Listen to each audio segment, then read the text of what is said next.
Muy buenas tardes, bienvenidos a Agenda Mol TV, viernes, nuevamente viernes. Hoy tenemos un tema tremendamente contingente.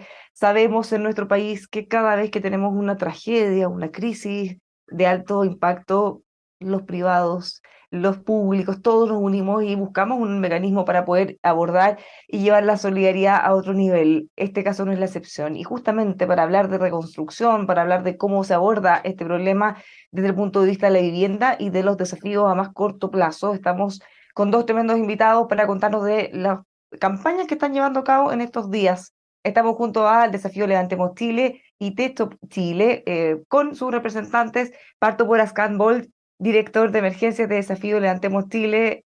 ¿Cómo estás, Ascan? Bienvenido. Hola, buenos días. Aquí estamos dándole con todo en esta terrible emergencia. Muchas gracias. Sabemos que la agenda está muy apretada y le agradecemos este tiempo. José Ignacio Valenzuela, director de Construcciones y Emergencias de Techo Chile, ¿cómo está? Bienvenido. Hola, aquí bien, igual que Scan, corriendo, pero aprovechando estos espacios que hay de conversación y de contar un poco lo que estamos haciendo, así que muy bien igual. Bueno, no solo contar, sino que también convocar. Me imagino que en estos momentos toda la ayuda, todos quienes puedan sumarse de una u otra manera van a ser tremendamente bienvenidos. Primero partamos mirando la situación actual, qué es lo que ustedes están viendo, qué es lo que están haciendo para ir después desglosando del tremendo desafío que tenemos por delante, Ascan. Así es, pues bueno, hemos estado nosotros en terreno desde el día uno post esta terrible emergencia, bueno, que sigue en desarrollo, haciendo catastros, visitando a las familias afectadas, viendo cuáles son las principales necesidades y ya en acción con esta campaña que hemos montado muy grande ya de recolección de fondos para ver temas de reconstrucción de viviendas, de fomento productivo, también de recuperación de infraestructuras comunitarias, sedes vecinales, escuelas, postas rurales, todas las distintas infraestructuras comunitarias que también han sido destruidas por el fuego. Así que ese es nuestro foco de acción en este minuto y estamos en plena campaña, así que también hacer el llamado a todos los que nos ven que se sumen y que aporten, porque la verdad es que los recursos que van a ser necesarios para esta reconstrucción son muy cuantiosos. Vamos a profundizar en todo esto, Ignacio. ¿En qué están ustedes? Ya, al igual que comentaba Ascan, desde el día que se declara la emergencia nos articulamos, primero coordinando un poco, activando los equipos regionales, principalmente el Biobío y la Araucanía, poniéndonos a disposición en parte de autoridades locales para ir a aportar siempre. Entendemos que en las emergencias a veces se articula tanta gente que es importante la coordinación. Y en primer paso abrimos dos líneas de acción, una que fue muy de recorrer el territorio, visitar, conversar con autoridades y con afectados de los distintos territorios, mientras en paralelo iniciamos apoyo en la gestión de centros de acopio y albergue en las distintas regiones. Centros de acopio principalmente en las capitales regionales, entendiendo que en esta figura de hermano mayor a veces les toca a las capitales hacerse un poco cargo de las necesidades de las comunas más pequeñas y en albergues, principalmente en municipios pequeños que no tienen capacidad local de hacerse cargo para ir a brindar un poco un respiro a las autoridades y a las personas. Y en paralelo, como hablaba ahí también Oscar, levantamos una campaña. Nuestra campaña tiene un foco específico en la reconstrucción de viviendas de emergencia para las familias a las cuales por distintas razones no se les atiende desde el Estado. Que hay grupos de familias aquí que por temas de herencias del terreno, terrenos en sucesiones, cosas, pequeños detalles van quedando fuera de la respuesta del Estado y nosotros queremos ser ahí el complemento para que finalmente en el corto plazo, a la espera de la solución definitiva, todos tengan un techo donde empezar a comenzar de nuevo. Ahí está nuestro foco y la idea de este año, a diferencia quizás de otro, es ir con un mejor estándar de vivienda, igualando los mínimos que se ponen desde el Estado para que todo lo que sea esto transitorio tenga siempre el componente de dignidad y de que sabemos que va a responder a la ruralidad quizás también como definitiva por un tiempo. ¿Qué han podido catastrar hasta ahora? Y les pregunto esto con una dificultad propia de crisis como esta, que no es un catastro estático, porque todavía la crisis continúa, entonces probablemente de lo que ustedes han podido catastrar cada día se van sumando más personas que necesitan, más personas comunas, más sectores que necesitan de apoyo para su reconstrucción. ¿Qué han podido detectar hasta ahora, Scan? Bueno, en cuanto a viviendas, tenemos más de 1.200 viviendas destruidas a la fecha. También hay escuelas, tenemos la escuela de Punta Lavapié, que es una escuela que atiende a 160 alumnos, la única escuela de La Caleta. y hay varias escuelas rurales también en los sectores de Santa Juana, distintas comunas son pequeñas escuelas rurales unidocentes que también fueron destruidas. Y en cuanto a infraestructura comunitaria, hay sedes vecinales, postas rurales también en Santa Juana destruidas, un hogar de ancianos en Purén. La verdad es que, bueno, los daños son enormes y sobre todo esto también ya iniciamos el primer proceso de reconstrucción de las primeras 60 viviendas en Purén y en Vilcún, que son viviendas definitivas que fueron destruidas por el fuego y en una alianza público-privada que sellamos con el gobierno regional de la Araucanía, ya vamos a iniciar prontamente ya la reconstrucción de esta primera etapa de vivienda. Esta primera etapa, ustedes ya están hablando de viviendas definitivas. ¿Hay temor o la emergencia está totalmente controlada en esta zona? Porque la ministra Vallejo ha sido bien enfática, sobre todo con las viviendas transitorias, que se puedan ir instalando en lugares que definitivamente ya no corran riesgo de que vuelvan a tener otro incendio. Correcto, es que estas viviendas pertenecen a zonas urbanas, entonces donde están está totalmente ya controlado el riesgo del fuego y no así en los sectores rurales, donde aún vemos que hay muchísimos focos activos y obviamente es imperativo apagar esos focos antes de pensar en cualquier tipo de reconstrucción. Pero este primer piloto que ya estamos llevando a cabo es en zonas urbanas de las comunas de Purén y Vilcún, en zonas donde ya el fuego está absolutamente controlado y no son, no son zonas que tengan actualmente peligro o riesgo de volver a incendiarse. Ya, y afortunadamente en este caso estamos hablando de viviendas definitivas, a diferencia de probablemente la gran mayoría que va a tener que optar, al menos en la primera etapa, por algo transitorio, Ignacio. Claro, no, aquí se entiende que el problema tiene dos etapas y el gobierno habla un poco de la rehabilitación y la reconstrucción para tratar de hablar en el mismo lenguaje y de cara también a las medidas que ayer presentó el gobierno, la solución transitoria se tiene que buscar sí o sí a todas las familias. Entendemos que tenemos más cultura de incendios urbanos y buscamos ahí siempre salidas a través de subsidios de arriendo, albergues o viviendas transitorias. Entendemos que el subsidio de arriendo hoy día en medio de una crisis habitacional es súper difícil de ejecutar, más aún en comunas como Purén o como las que nombraba aquí Ascan y todas las que hemos visto. Entonces, ahí es donde las líneas de acción que comenta Ascan y las nuestras son complementarias en ese sentido y no es que compitan ni mucho menos. Hay que levantar viviendas transitorias o soluciones transitorias prácticamente para todas las familias y es ahí, en la línea de los catastros que tú hablabas, es que nosotros nos hemos dedicado a ver con los municipios, en paralelo a las PYME, que son datos que son dinámicos, como tú bien decías, ¿dónde ven ellos que hay familias que no tienen cabida a esta respuesta? Para que nosotros digamos, bueno, el Estado va a responder con el 80% de las viviendas de esta comuna, pero ¿qué pasa con el otro 20%? ¿Por qué digo 20%? Porque las cifras a nosotros se nos mueven entre un 15 y un 30% de familias que van quedando fuera, entre distintas situaciones, tanto allegados, hacinamiento crítico, entre otras condiciones. Ahí la vivienda transitoria para nosotros es una respuesta que es la más eficaz en el sentido de que puede entregar dignidad, autonomía y también una dignidad a la espera de la solución definitiva, que entendemos que en función de quién la ejecute puede tener tiempos de respuesta muy diferentes y como decía Ascan, en lo rural, mientras no se apague el fuego, esa respuesta no va a llegar. Y son también las mismas condiciones que nosotros evaluamos antes de ejecutar cualquier solución transitoria. Si no hay seguridad absoluta, tanto para los voluntarios como para las familias, no se puede iniciar la reconstrucción y ahí hay que apelar a que los albergues y las soluciones antes de estas transitorias también sean dignas, que muchas veces son las redes de apoyo o los albergues.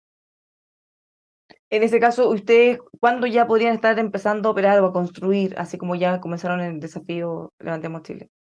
En O sea, Pura. nosotros en este minuto la solicitud de la vivienda ya está en marcha. Nosotros antes inclusive de tener un número definitivo sabemos que vamos a reconstruir. Por ende, hoy día las fábricas y los proveedores, que son unos aliados nuestros con los que trabajamos, ya están fabricando las viviendas. Si el fuego se controla y las viviendas se pudiera construir, nosotros a fines de febrero pudiéramos estar instalando las primeras viviendas, donde no puedo ahora casarme con un lugar porque necesitamos que se controle el fuego, pero sí tenemos comunas que a nuestro criterio quisiéramos priorizar en cada región. Santa Juana, Quirigua y Lumaco, que principalmente son por vínculos que ya tenemos con los medios, por ciertas cifras que ya están trabajadas. Pero antes de eso es irresponsable decir que uno va a ir con una vivienda porque pudiera estar exponiendo al riesgo a una familia y además levantando más incertidumbres para las otras familias que certidumbres, que es lo que hoy día necesita la gente. Ascan, ustedes hacen esta mirada bien integral o global, no solo de la vivienda, sino que de la infraestructura, de lo que se necesita para que las personas puedan vivir y desarrollarse razonablemente. ¿Cómo han visto también esa dificultad que van a tener? Porque, por ejemplo, la ministra Vallejo nos contaba ayer que dentro de las medidas de ayuda van a llevar a servicios del Estado para que puedan sacar su carnet de identidad, cosas que son tan básicas, pero que una persona no puede vivir sin tener cosas, por ejemplo, como esa. ¿Cómo lo ven ustedes en esa dimensión? Absolutamente, claro, esto hay que abordarlo de manera integral porque hay muchas distintas dimensiones de problemas. Estamos trabajando fuerte también en el tema de fomento productivo y recuperar las herramientas de trabajo para los damnificados, por ejemplo, que eso tiene un doble efecto positivo. Por un lado, puede volver a generar ingresos y por otro también ya está ocupado, ya también tiene un tema terapéutico, porque la gente en el fondo estando albergado, estando sin posibilidad de trabajar, también hay un tema emocional que empieza a operar y que empieza a afectar mucho. Entonces, al recuperar el trabajo y también ya empezar a generar ingresos, también tiene un efecto emocional terapéutico muy fuerte y un golpe anímico potente para las familias. Por otra parte, también estamos trabajando en un kit de apoyo rural que incluye la recuperación de las captaciones de agua. Muchas de estas familias, la mayoría de las familias damnificadas son rurales y necesitan recuperar cuanto antes sus conexiones de agua, que sabemos que es clave y vital, nadie puede vivir sin agua. También estamos apoyando el forraje para los animales, que fueron fuertemente afectados, ya que a la gente se le quemó la mayoría del pasto, los fardos, lo que tenían, el grano, todo lo que tenían guardado para alimentación animal. Y otro foco fuerte en el mundo rural es el tema de los cierres perimetrales, que también se les quemaron a la gente y es muy difícil para ellos poder contener los animales, luego se van a los caminos, son atropellados, se les pierden. Entonces, esas son las multidimensiones que estamos trabajando en este minuto también para abordar esta catástrofe.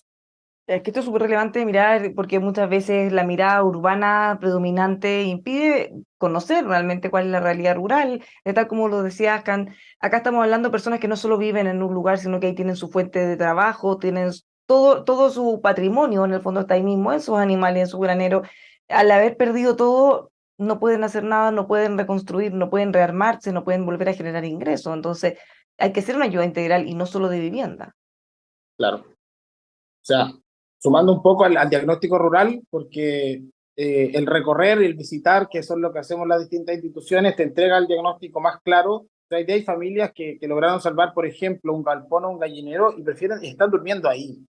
Están durmiendo ahí y lo único que quieren es empezar a dar vuelta a la tierra para ver si la tierra sirve.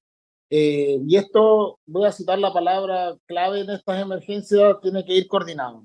Coordinado. Nosotros nos pusimos ahí a disposición, como estábamos gestionando distintos centros de acopio, poder levantar necesidades reales y que llegue lo que se necesita a las comunas. Y lo que principalmente nos nombran es el agua. O sea, todos sabemos que para vivir en un día necesitas cientos de litros de agua por persona. Y aquí habiendo 5.000 afectados, el agua se hace prioritaria y sobre todo el acceso. Lo hablábamos un poco con Ascan y alguien más de su equipo. Hoy día algunos dicen se quemó X viviendas en Lumaco, pero es a 30, 40 kilómetros del núcleo urbano. O sea, salir allá es complicado para todos los procesos que se vienen. Hay que avanzar en dos cosas, en que respondamos muy bien a esta emergencia desde cada institución, poniéndole pertinencia territorial a la respuesta, pero también después insumando al gobierno, a quien sea que esté de turno, para decirle, pongámosle miradas territoriales a las respuestas, que no tengamos que empezar a crear en el momento, improvisar en el camino, sino que decir, si es urbano, tenemos este campo de acción, vamos muy rápido, esto queda adentro, esto queda afuera, y si es rural, activémonos de esta o de esta otra manera, porque si no, se pierde tiempo que sabemos que en emergencias es demasiado valioso. Tenemos, a ver, dos dimensiones probablemente. La más urgente que es apagar los incendios y ahí tenemos a toda una institucionalidad funcionando. Y la segunda que donde ustedes están llevando un rol relevante, que es la reconstrucción y esa es la de más largo plazo. ¿Ven ustedes la posibilidad de aprovechar esto como una oportunidad para hacer algunos cambios, cambios territoriales, cambio de planificación, cosas que nos permitan de alguna manera anticiparnos para que crisis, catástrofes como estas no se repitan de la misma forma, Ascan? Bueno, obviamente hay un tema de ordenamiento territorial que corresponde a las autoridades y que hay que revisarlo. Tenemos claro que hay muchas falencias que tienen que realmente cambiar. O sea, ya no podemos seguir teniendo estas mega catástrofes como lo tuvimos el 2017, ahora 2023. Realmente hay que hacer cambios estructurales profundos y esperamos que así sea y vamos a apoyar esos procesos de todas maneras. O sea, es una necesidad enorme de que de una vez por todas tengamos un ordenamiento territorial que impida o que mitigue en gran parte que ocurrir catástrofes de esta magnitud. Ignacio. Así mismo, sumándome un poco, creo que es clave mirar, así como hemos llevado esta conversa de manera integral, entender que a los factores de riesgo más grandes están expuestos además las comunidades o comunas más carentes de recursos o carentes de capacidades. Entonces, por un lado, está todo el ordenamiento político-social que tenemos que remirar y replantear, y por otro lado, cómo mantenemos un aumento en la instalación de capacidad de respuesta. O sea, yo no sé si al equipo de desafío le ha pasado, pero yo me he encontrado con alcaldes o equipos municipales preparados de manera muy diferente. Algunos que tienen una capacidad tremenda de responder, tienen clarito los procesos y otros que no. ¿Ya? Y lo mismo pasa a nivel de distintas instituciones. Entonces, por un lado tenemos que el marco legal, el marco un poco normativo arreglarlo, pero también la capacidad instalada en los distintos lugares, tanto en las familias propiamente tal que viven, que sepan medios de comunicación, respuesta vía evacuación, etcétera, y pensar siempre con un enfoque de riesgo, pero por otro lado también a nivel institucional, cómo la información fluya más rápido, vaya más clara, más concisa y que no tengamos que estar una semana o X días poniéndonos de acuerdo. O sea, hoy día hay mesas muy valiosas que yo esperaría que dentro de su vigencia incluyen un proceso de evaluemos esta emergencia y al tiro apliquemos mejora continua, porque si no, esto se va a perder hasta que nos volvamos a incendiar. ¿Cómo ven esos temas de coordinación? Ustedes que están ahí desde dentro, ¿ha sido fácil? ¿Están bien coordinados? El gobierno creó este programa de enlace con los ministros en terreno. El gobernador de la Araucanía nos decía, eso está muy bien, aunque ojalá pudiera tener un poder más resolutivo, más que solo estar, pero de todas maneras se valora. ¿Cómo lo ven ustedes en temas de coordinación? ¿Cómo está gestionándose eso y qué se puede mejorar, Ascan? Bueno, obviamente nosotros siempre estamos tratando de poder agilizar lo más posible los procesos.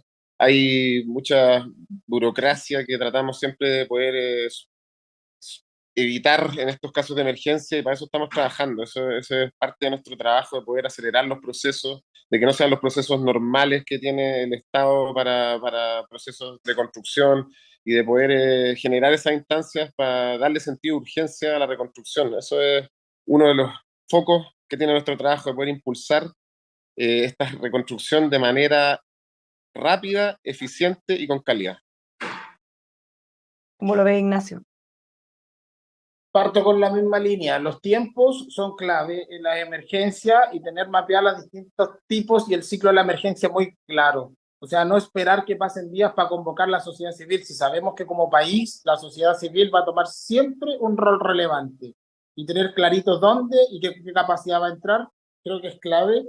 Y por otro lado, tenemos que siempre darle continuidad no solo a nivel estatal, sino que también en las organizaciones a la experiencia y a la sabiduría de las emergencias pasadas, y no perder ni, bajar, ni guardar en alguna carpeta lo que hicimos antes, sino que ponerlo a disposición siempre para que así, ya a nivel estatal, a nivel de la sociedad civil, estemos preparados, pero siempre, a mi criterio, y me atrevo a decir de institucional, con la gente al tanto de, porque no vamos a sacar nada mejorando mil cosas y que la gente no sepa qué hay que hacer o cómo se va a actuar o cuál es la institucionalidad que va a estar presente a la hora de la emergencia. Pero sí o sí, la sociedad civil, los privados tenemos la ventaja de andar con tiempos más rápido y creo que eso tiene que ser algo que el Estado y el gobierno que esté de turno en cualquier emergencia tiene que valorar y sacarle mucho provecho. Canalizar a través nuestro es una buena opción. Aprovechando este espacio para poder, ojalá, llegar a la mayor cantidad de gente posible, cuéntenos si alguien está viendo, quisiera contribuir, cuáles son las alternativas, cómo puede hacerlo. Le pregunto a los dos, a ver si inspiramos a alguien, Ascan. Bueno, hacerle el llamado a todos los que nos están viendo. Nosotros tenemos una campaña activa. Pueden revisar todos los detalles en nuestra página web www.desafiolevantemoschile.cl. Tenemos un Instagram también que es @desafiochile. Ahí pueden conocer las distintas acciones que estamos llevando a cabo y la cuenta del Banco de Chile cuesta para los aportes. La verdad es que falta muchísima, muchísima ayuda y necesitamos los aportes y las donaciones de todos los que nos están viendo. Así que invitarlos a que se sumen. Han hecho campaña masiva, veíamos hace unos días, Francisco Saavedra estaba unido con algunos de ustedes, donaciones muy importantes. Juan Sutil, él decía, por ejemplo, dentro de las cuales había logrado reunir más de 1.000 millones de pesos, pero es un puntapié inicial, se necesita muchísimo más. Así es, sí, porque aún falta muchísima ayuda. La verdad es que estamos hablando de 1.200 casas destruidas a la fecha, mucha infraestructura comunitaria. Los montos que se requieren para la reconstrucción son enormes y si bien hemos juntado recursos importantes, falta muchísimo, muchísimo más. ¿Tienen alguna noción más o menos para dimensionar de cuánto estamos hablando? O sea, de lo que se requiere son cifras siderales. Si estamos hablando de viviendas definitivas, una vivienda definitiva tiene un costo de 35 millones de pesos. Y estamos hablando de más de 1.000 viviendas destruidas, o sea, son montos muy, muy altos. Estamos trabajando también, por eso, ya en coordinación con los gobiernos regionales, no solamente de la Araucanía, sino que estamos en este mismo minuto acá en el gobierno regional del Biobío. Junto con Ignacio también tuvimos una reunión ahora para ver los aportes también de los gobiernos regionales que van a ser muy importantes, porque esto no solamente tiene que ser entre los privados, tiene que ser un apoyo entre los públicos y los privados. O sea, esos dos mundos juntos podemos sacar esto adelante. Estamos hablando de miles de millones de pesos. Ignacio, ¿cómo pueden contribuir en Techo Chile? Ya, nosotros estamos lo mismo, lo queremos hacer lo más simple posible. Si alguien escribe techo.cl, lo va a llevar directo a la página de Techo Chile y la campaña se llama Arriba Chile, que es la continuidad finalmente de la Arriba Viña que iniciamos a comienzos de este verano, donde finalmente hoy día el foco es reconstruir lo que falta de Viña y también todo lo que podamos en el sur. Lo dividimos en etapas. Esta primera etapa, para poder parar 100 viviendas que complementen a las que el Estado va a entregar, necesita de 750 millones. Pero nosotros, siendo súper honestos, inclusive cuidadosos, creemos que van a ser por lo menos 3 o 4 etapas, lo que vamos a llegar a hablar de 3.000 a 4.000 millones de pesos si es que la emergencia no se controla, porque de estas 1.200 viviendas destruidas, hay más de 900 en evaluación, lo que pudiera hacer que la cifra se duplique en un par de días, que ojalá no pase. Así que la invitación es esa. Particular, sabemos que estas campañas de las distintas instituciones se sacan a flote tanto por la empresa que se sensibiliza con las causas, pero también por el chileno común y corriente que dice voy a canalizar mis ganas de estar ahí por estas instituciones que por más de 20, 25 años le hemos entregado respuestas concretas a la gente. Así que la invitación es a que vayan directo a las páginas web, vayan a los Instagram, Techo Chile también, vean la campaña, conozcan el foco que tenemos y ojalá se sensibilicen y sumen, porque básicamente esto lo reconstruimos todo y vamos a hacer que las familias tengan un lugar donde dormir, se encuentren con voluntarios que le van a entregar contención y cariño en esta reconstrucción y a ver si les damos un empujón para poder volver a tirar para arriba, que sabemos que eso los chilenos lo hacemos muy bien cada vez que se nos convoca. Muchísimas gracias, Ignacio, también Ascan, y felicitaciones por el trabajo, tremendo trabajo que ustedes hacen, esta alianza público-privada tan necesaria en los momentos más críticos de nuestro país. Muchas gracias a los dos y les deseamos el mayor de los éxitos en su campaña y en sus labores de reconstrucción. Que tengan un buen Muchas fin gracias. de semana. Muchas Igualmente, gracias. Muchas gracias. gracias. Los dejamos Nos ahora vemos. sí, Chao, chao. invitados a que colabore, ingrese a esta página, puede hacerse parte, esté donde esté. Esta labor es muy grande, la tenemos que hacer entre todos y se necesita muchísimos recursos para eso. Muchas gracias. Siga con nosotros aquí en emol.com.